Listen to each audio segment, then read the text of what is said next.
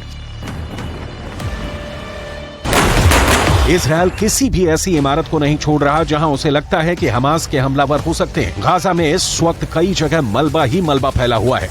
यहां बहुमंजिला इमारतें गिराई जा रही हैं। कब कहां इजराइल का बम आकर गिरेगा कोई नहीं जानता और यही सबसे बड़ा खतरा है। इजराइल रात में भी हमले कर रहा है और दिन में भी उसका अटैक जारी है।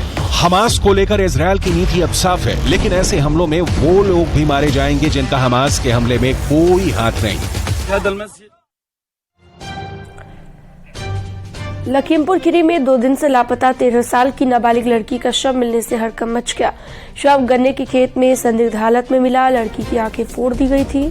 शव के पास ही स्कूल बैग भी पड़ा हुआ मिला। लड़की 2 दिन पहले घर से मदरसे में पढ़ने गई थी।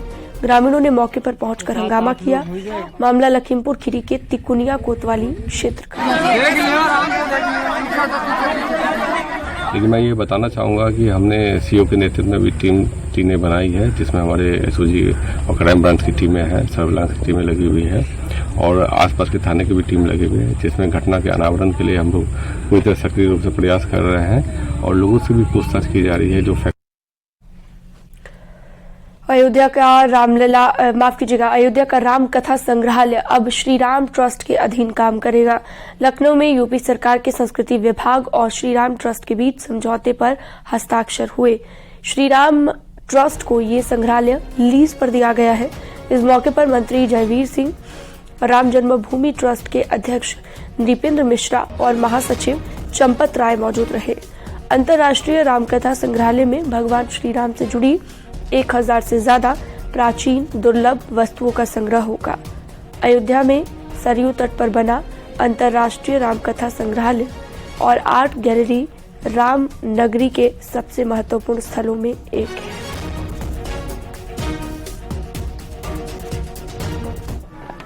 वह अंतर्राष्ट्रीय रामकथा संग्रहालय जो संस्कृति विभाग का है, उसको हम लोगों ने श्री राम जन्मभूमि न्यास को सौंपने का काम किया है और दोनों के बीच में इसी पे एक एमओयू साइन हुआ है, जिसमें भगवान श्री राम और भगवान श्री राम के अयोध्या के मंदिर के बारे में और अन्य जो भी हमारी अमूल्य धरोहरें हैं उनको संरक्षित सुरक्षित रखते हुए उसको डिजिटली भी प्रदर्शित करने का काम होगा। देश और दुनिया के लिए वो एक अनूठा संग्रहालय होगा जिसका रखरखाव, संरक्षण और संवर्धन का काम न्यास के द्वारा किया जाएगा।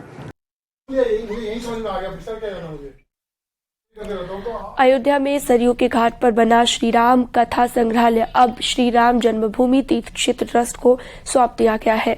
औपचारिक समझौते के जरिए इसकी प्रक्रिया पूरी की गई। राम मंदिर के 500 साल के संघर्ष समेत रामलला के मंदिर में निर्णायक भूमिका निभाने वाले दस्तावेजों को भी इस संग्रहालय में आम लोगों के लिए सुरक्षित रखा जाएगा। यहाँ पर रामलला के मंदिर के समतलीकरण के दरमियान और पुरातत्व विभाग के सर्वे के दरमियान निकले साक्ष्य को भी सुरक्षित रखा गया। राम मंदिर ट्रस्ट राम कथा संग्रहालय की मरम्मत कराकर इसे दिव्य और भव्य बनाएगा। हम बहुत बहुत आभारी है उत्तर प्रदेश सरकार के कि वह इस संग्रहालय को राम जन्मभूमि तीर्थ क्षेत्र न्यास को वह सौंप रही है। वास्तव में इस प्रकार का संग्रहालय हमारे सभी अध्ययनकर्ताओं के लिए और हमारी परंपरा को जानने के लिए जो जिज्ञासु यहाँ पर आते हैं उनके लिए अत्यंत उपयोगी होगा। मूल में ही यह संग्रहालय बड़ा अच्छा तो है, लेकिन हम लोग निश्चित रूप से इसे और भी अच्छा बनाने का प्रयास करेंगे। भगवान राम की नगरी में बना ये श्री राम कथा संग्रहालय, जहां पर भगवान राम लला के मंदिर में खुदाई के दरमियान निकले हुए पासाव और इसके तमाम जो पुरातत्व विभाग से संरक्षित वस्तुएं हैं वो रखी गई थी। आज से यह श्री राम कथा संग्रहालय श्री राम जन्मभूमि तीर्थ क्षेत्र ट्रस्ट के अधीन होगा, जिसको लेकर एक एमओयू आज लखनऊ में साइन हुआ है और संस्कृति विभाग की तरफ से अब इसको राम मंदिर ट्रस्ट को सौंप दिया गया है। और वक्त एक छोटे से ब्रेक का है, जल्द लौटेंगे। आप देख रहे हैं न्यूज़ 18 उत्तर प्रदेश उत्तराखंड। इस न्यूज हेडलाइंस के प्रायोजक जोश जगाए, शक्ति बढ़ाए, आयुर्वेदिक फॉर्मूले से तैयार too much gold capsule, Prince pharma.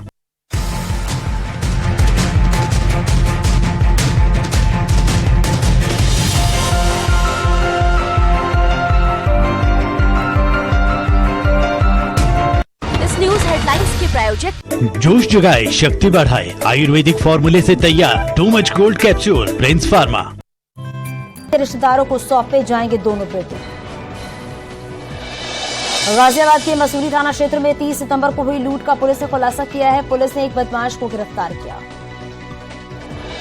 Kanpur में मयूर ग्रुप पर 100 घंटे तक चली छापेमारी, करोड़ों की कर चोरी की बात आ रही है सामने। आईटी ने एक साथ 30 जगहों पर मारा था छापा। नोएडा में एक बार फिर लिफ्ट बंद होने से बच्ची और 2 महिलाएं फंसी हैं। लिफ्ट में फंसे लोगों का वीडियो भी सामने आया है। जेपी अमन सोसाइटी के 15वें फ्लोर पर बंद हुई थी लिफ्ट। चंदौली के दीनदयाल उपाध्याय स्टेशन पर 55 लाख कैश के साथ 2 युवक गिरफ्तार हुए हैं। वाराणसी से महाराष्ट्र ले जा रहे थे कैश, हवाला का बताया जा रहा है पैसा। बुलंदशहर में बैंक में 6 लाख रुपए की लूट हुई है। बाइक सवार